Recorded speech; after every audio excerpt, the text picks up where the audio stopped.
How's it going, everyone? It's me, Vivi, and welcome back to some more Spyro. So, EB Games Canada leaked 2 screenshots of Spyro 3 Year of the Dragon. We're pretty much about to look at Spyro 3 for the first time. Well, you know, I'm talking about the trilogy. We got 1 screenshot from Spyro 2 and 2 from Spyro 1. Let's first go over the Spyro 1 screenshots. Stonehill. It's a newer build, looking at his tail of course, there's no yellow transitioning to purple. I mean, it's at least newer than the footage we got from Pez. Perhaps it's the June 1st build we're looking at. The skybox and everything it matches. Nothing new really here, the flags over there, pretty cool.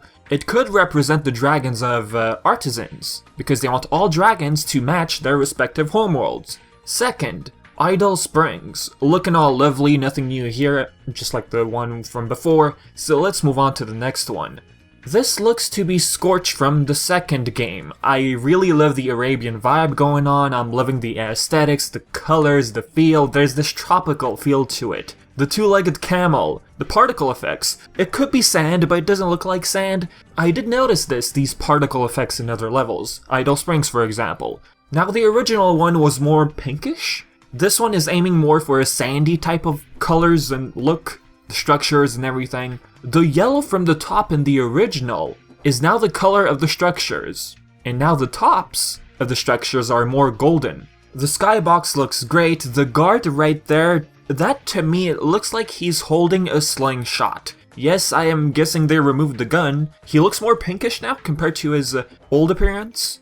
Now, is that really a slingshot? Well, I guess yes. If you look at the other side of it, you notice like this small opening, like you can shoot something between them.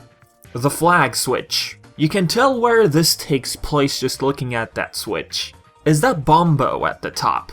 It does look like his turban, right?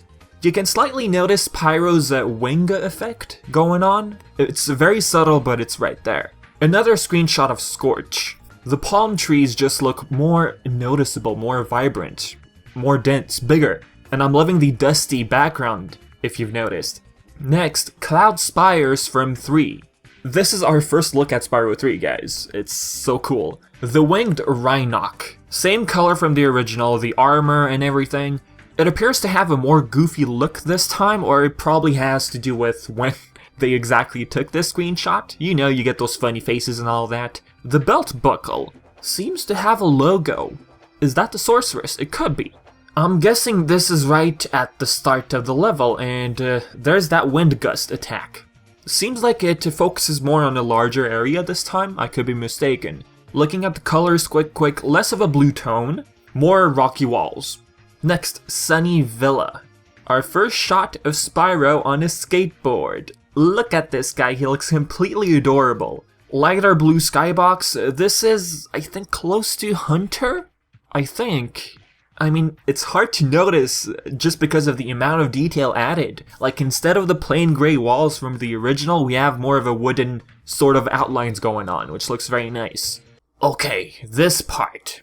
We're done with the screenshots, alright? Someone on Reddit found the German back cover of Reignited Trilogy. Okie dokie. Minimum storage needed, 50 gigabytes. Okay, this could mean 2 things. It's not really 50 gigabytes. It's a rough estimate. I mean, look at Crash, its physical copy, it says 30 gigabytes, but the digital one says 23, right? So it could be more than 50. If that's the case, I'm actually quite surprised. I understand there's a lot of dragons, a lot of animations, but looking at other collections, other series out there, more than 50 for Spyro Reignited, I'm actually quite surprised. If that's the case, really. So it could be possible we're looking at a size limitation type of issue.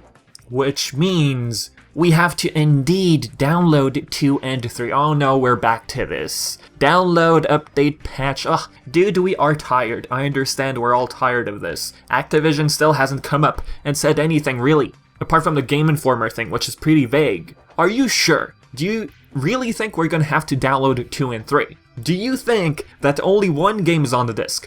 Well guys, this is the back cover we're looking at. The words on the back, they're official. They're printed. Translating this, well, let me read something someone said on Reddit. To clarify, this is the back cover of the German version. There are some infos on it regarding 2 and 3 being download only. First, you will need at least 50 gigabytes. Furthermore, Only the first game seems to be on the disc and you have to download the complete games. An interesting note is that there will be a manual that explains how to download 2 and 3, and downloadable content may be available for purchase. Don't really know what that means, but we should keep an eye on it. Edit. The box also tells us that Activision doesn't guarantee the usage of downloadable/online content, and that they could stop supporting it completely. Parenthesis, shutting off servers, maybe?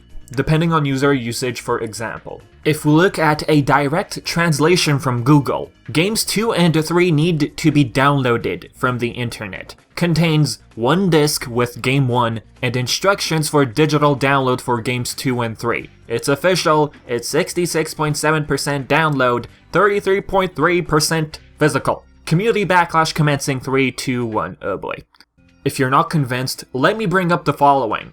Amazon Italy. Important! This is translated, by the way, Google. The main disc of Spyro Reignited Trilogy contains the first adventure of the Purple Little Dragon. You will be then guided in the download of the second and third adventure, without any additional cost. Credit goes to this guy, by the way, thank you for pointing this out. Not only the back cover says so to download the 2 games, but Amazon Italy as well. Okay, we got some clarification, it seems like it. But there's another question still.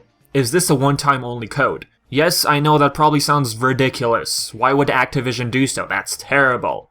I know, but we don't know. Maybe they could do something like that, but really, the problem with that is, if let's say you want to buy a pre-owned copy, I don't know about you, you won't be able to download 2 and 3. That's pretty much stating that 2 and 3 are locked by a code. So what this means is Activision is wanting to completely lower the number of pre-owned sales in favor of new copies. And let me clarify something, guys, this is completely different from the Insane Trilogy. That collection, that trilogy, had the games already on disc, everything fit, alright? But as for this one, it seems like a size limitation issue. Apparently a manual, there's gonna be some directions on how to install 2 and 3. Some of you might bring up, okay, if this is a size limitation issue, why not have multiple discs? I guess it's more expensive to do that. It's cheaper to just have people to download the digital versions.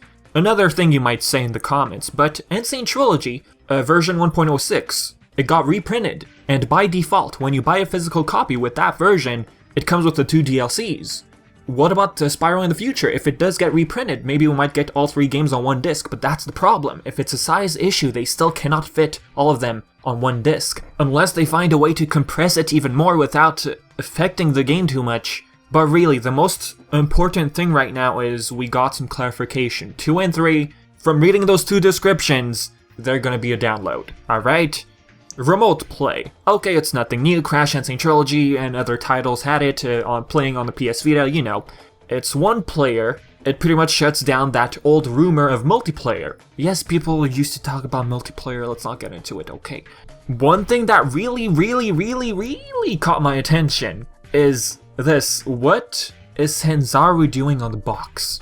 I talk about Sly Cooper a lot, and you guys are familiar of Sanzaru games because of Sly Cooper, perhaps. Just looking at their name, I'm getting Sly 4 flashbacks. You know what I'm talking about. Oh, and before, rest in peace, Sly 5. And why am I bringing up Sly 5? Because in the past I did mention that Sanzaru Games was working on a secret project. That Matt Kramer at Sanzaru said so during an interview. Let me play the clip for those of you who are new and have no idea what I'm talking about. We have 2 games going right now, and you know, we just kind of split the resources between those 2 projects.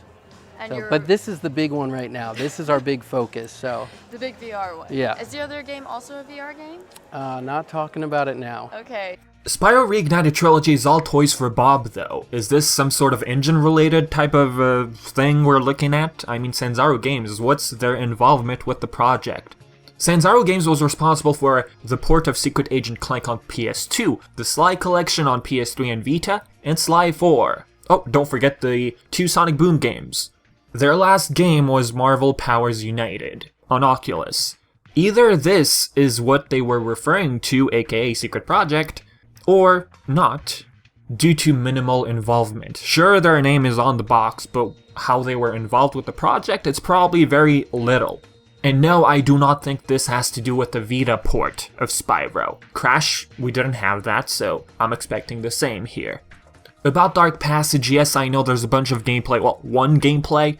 People started talking about it. I will most likely talk about it tomorrow, okay? So with that being said, guys, I've been Vivi, and as usual, do your stuff, post comments. Well, if you have questions or anything like that, leave everything in the comments below. And yep, I'll see you guys next time. Thanks for watching.